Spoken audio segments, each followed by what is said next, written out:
Rivers begin in mountains or hills, where rainwater or snowmelt collects and forms tiny streams.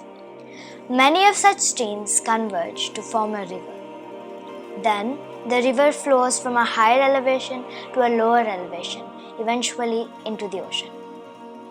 We use these rivers as a source of food, water for drinking, cooking, and taking a shower. What if that fresh water disappeared all of a sudden? What would happen to us without fresh water? Could we survive drinking ocean water? Hi, I'm Achintya. I don't mean to scare you. Well, why do you think you're scared? You may be knowing that you cannot survive without fresh water. You may be thinking, why did she ask these hypothetical questions? Because I believe these questions can bring a change in mindset and also does open doors for creativity and opportunity and sometimes exposes the root of the problem. Out of all water on Earth, 97% is salty ocean water, and 2% is either frozen or dirty water, and only 1% is fresh, drinkable water. Not only us, every living organism needs water to survive. Many kids may be thinking, why can't we just drink ocean water? We just don't drink ocean water because it's salty and tastes bad. Because if you drink ocean water, you will be subjected to severe dehydration due to the amount of salt in it. The main reason I wanted to make this video is because in April 2023, I went to the driest state in the USA, Nevada. I participated in the US Open and Junior International Cup competitions in Las Vegas. When we were going around the city, I noticed cars like this. These are water cops. If you have a leaky hose pipe in your house, or if you're wasting water in your yard, they'll impose heavy fines on you. People in Las Vegas are more scared of these cops than regular law enforcement cops. Later, I learned that Las Vegas is facing one of the worst droughts. The elevation of Lake Mead has dropped more than 150 feet since the year 2000. After my little research, I realized that not only Las Vegas, there are many countries presently facing extremely high water stress. Do you know the most disheartening thing I have read? 5,000 children die each day from preventable diseases related to lack of access to clean water. Prolonged water stress can have devastating effects on public health and economic development. More than 2 billion people worldwide lack access to safe drinking water. That is causing them to suffer with many diseases, and those can spread all over the world.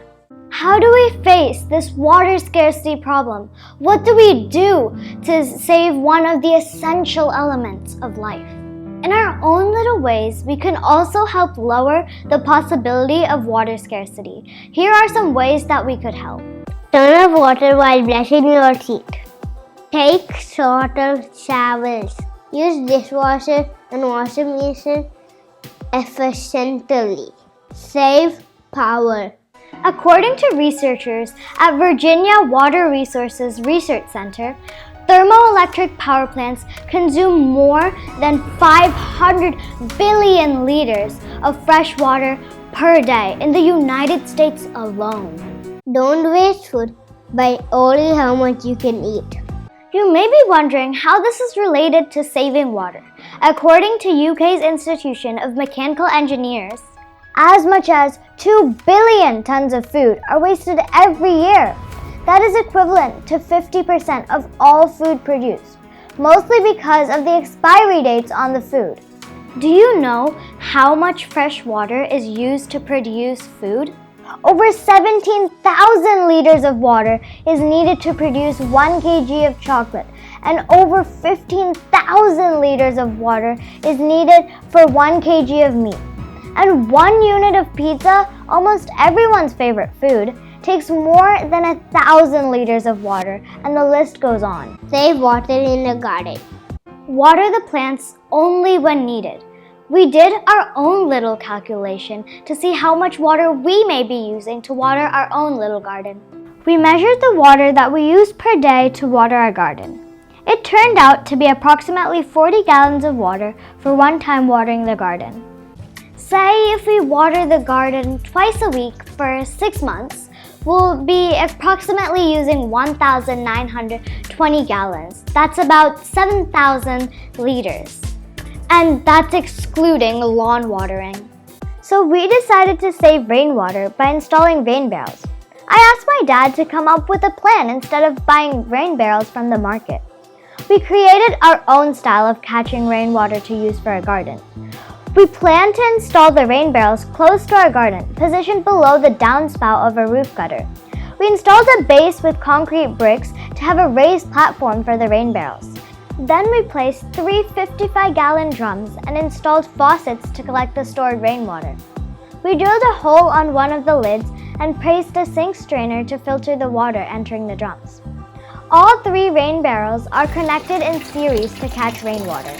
When the first barrel is full with rainwater, it will flow into the second barrel. Once the second barrel is full, it will flow into the third barrel. The outlet to drain overflow water was drilled on the other side of the first barrel. And this hole is about half an inch higher than the other connecting holes of the barrels, so that the overflow water will only drain after filling all the barrels. We water some of the plants by collecting through faucets. And we have also installed a solar drip irrigation system to water the garden, another best way of saving water. In between rains, we used our rain barrel water to water our garden, and so that we don't have to use fresh drinkable water to water our garden. So we saved about 7,000 liters of water in 1 year. This is how much water we saved. Imagine if everyone saved any amount of water to their capacity. How helpful would that be to save water? Don't think that you are doing these for others' good. You are saving money and you're also making water more available for you in the future. Most importantly, develop yourself to be a water-minded person. Save water and save the earth for future generations.